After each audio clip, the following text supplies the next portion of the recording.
Morley Schieffer is here along with fellow 60 Minutes correspondent Steve Kroft. Welcome.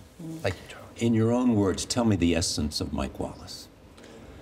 Irreverent, irascible, competitive beyond belief, and at the same time, I know this is going to surprise people, unsure of himself. Unsure of himself. This confident, tough. Mike always felt that he had not paid his dues as a journalist. And I think it's one of the things that made him such a tough guy, out to prove himself on every story, every day. And he was relentless in that. And he's confessed it to a lot of people, including me, that uncertainty, or that even perhaps shame of having done commercials and silly stuff haunted him. Essence. The performer, I think. Yeah.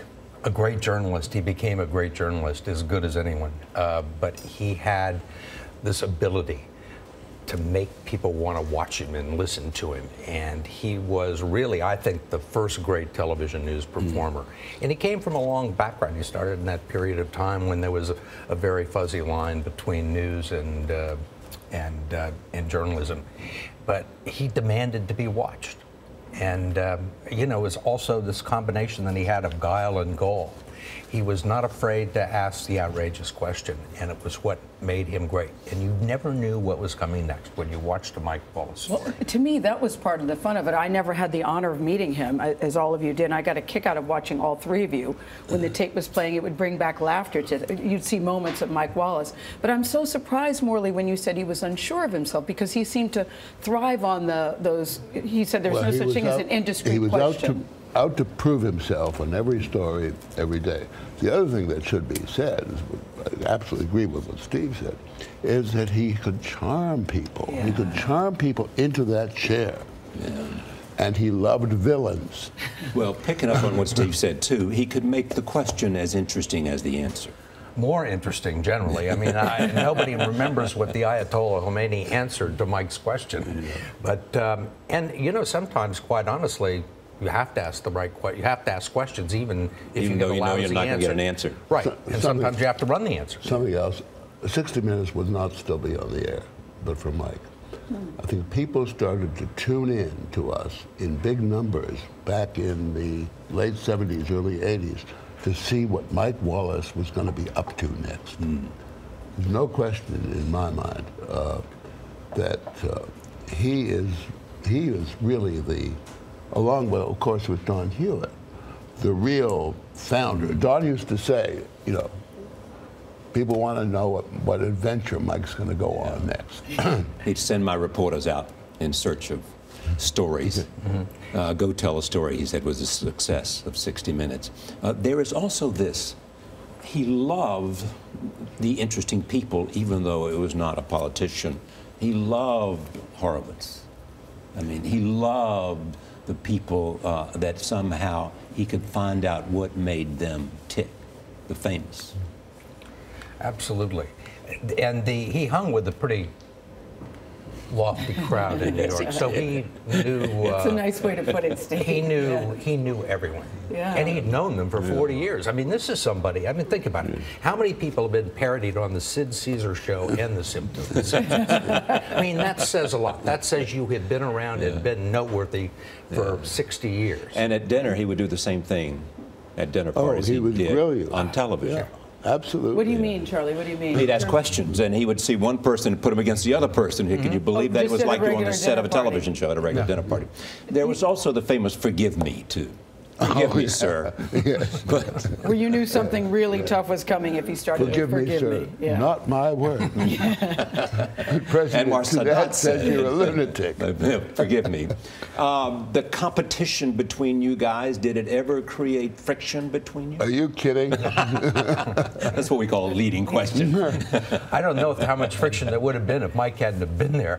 And it was kind of like Mike was so geared up and so competitive that you had to, if you wanted anything left on the plate, you had to be tough. Yeah, He described himself once, sorry, Charlie, as being prickly when it came to competing against his colleagues for a story. No. Not prickly? Too kind. That's too kind? Choir boy. Mike was never. Yeah. We were neighbors for 37 years, 38 years. Meaning his office was next to your office. Next door, and Steve is now in that office. And there were a couple of years in there which we didn't talk to each other. You and Mike did not communicated speak. through other people. Now, why was that? Well, Mike, how do I put it? Wow. Yes, how do you put this? Mike would steal stories. Steve, would he steal stories? Oh, absolutely. And I always thought that the worst thing than losing a story to Mike was actually getting a story from Mike on the rare occasion that it happened, because the retribution would last for 6 months. Wow. There are also these interesting, I mean, the difficult times he had after the Westmoreland, and coming back and finding himself again after those difficult times. Well, he went through a few difficult times, as you know. I mean, lost his son. Yeah. That's when he turned to serious journalism, and then I think that's when Mike, when Mike decided that he wanted to do something that was important, that was satisfying, and that could use his genuine talents. As a journalist, despite his doubts about himself, everybody else knew he was terrific. Mm. And he was never fully certain that he was. And I think that's what accounted for this unbelievable competitiveness, that he was going to go out and prove, I'm as good as anybody in this racket. And I used to tell him, Mike, you're better than everybody in this racket. You know what's so interesting to me, because when we think of 60 Minutes, we think hit show. But from the beginning, Morley, it was just you and Mike, and for a long time, the show did not do well.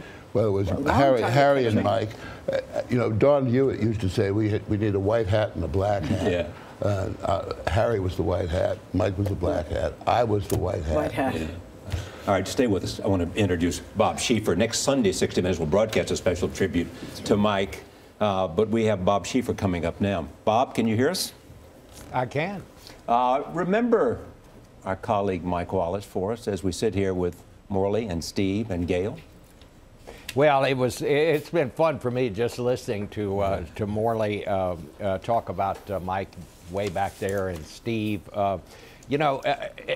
Those of us in hard news, what people don't understand about a big organization like ours, they're little separate fiefdoms. And, all the folks at 60 Minutes, they're all over here. And those of us who were covering the daily news, we were over in another place. And we didn't come together all that much. Listening to them, I think it might have been easier to be a friend of Mike Wallace if you weren't competing with him every day for those stories. But he was such a wonderful person, and he was such a great newsman. And I was very interested in what Morley said about he was never sure of himself. But aren't all the great ones that way? Yeah. I played a lot of sports in my life growing up, and I never knew anybody in sports who took it for granted. The guy who hit the home runs was the one who always said, if I don't hit a home run this time, they're not going to think I'm very good. and that's exactly the way Mike Wallace was. But the thing that I will always remember, 1976, Ronald Reagan was challenging Gerald Ford for the Republican nomination. We all got to Kansas City. We didn't know if Ford was going to get it.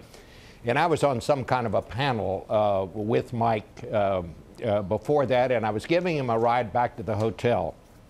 And he said to me, and he was always a needler. You'd see Mike, and sometimes he'd say, have you put on a couple of pounds? Or something like that. But we're in the car with him, and he came back and he said, Bob, you really know this story. And I can remember that as if it were yesterday. Mike Wallace gave me a compliment. I still remember it, and it meant so much to me to know that somebody as good as Mike Wallace thought that maybe I knew something about the story I was covering. But, the interesting story. He was unique. I've never met anybody quite like him. The interesting story too is Ronald Reagan offered him the job or wanted him to be his press secretary. And he said, Nixon. I'm sorry. Friends with Nixon. I'm absolutely right, Nixon. And he said no because he couldn't leave. He said, I can't imagine having to sugarcoat a story. Yeah. Let me turn. Can I say? Yes, please, Bob. Go ahead. Can I just say something about that? Because I was thinking about that. What would, and you know, a journalist's favorite game is playing what if. What if Mike Wallace had taken that job? This was 1968. This was before that awful convention that the Democrats would later have in Chicago. And Mike Wallace was offered the job as Richard Nixon's press secretary. What if he had taken that job? Would Nixon have gone on to would have been impeached be the same kind of guy he was? I mean, would Mike Wallace have been someone who knew so much about journalism that he said, don't do these things? I just wonder, what if? Or encouraged him to find out what the truth was immediately and let it all hang out. You said he was the best. Why was he the best, Steve? Oh, he was just a great interviewer. He had a knack for asking questions, for framing questions, and he was quick and cunning. And he really knew how to get in under somebody's skin, and I think in the interviews he always tried to do that. I think, well, take a look at the Khomeini interview. I think that his modus operandi was to ask a few questions that put people completely off balance, and then once he had them off balance, to really try and get inside their head. You know, part of the beauty really was, Steve, though, watching him ask the question to see how he was going to phrase it. There's been some doozies that I'll never forget. I think the essence of what made him a great reporter, even though he didn't believe it, I've got to go in 20 was seconds. he could get, with a question, to the very core, the heart of the story. Thank you. Thank you. Thank you, Bob. Bob Schieffer, Morley Safer, and Steve Kroft. Thanks. Next Sunday, 60 Minutes broadcast, a very special tribute to Mike Wallace.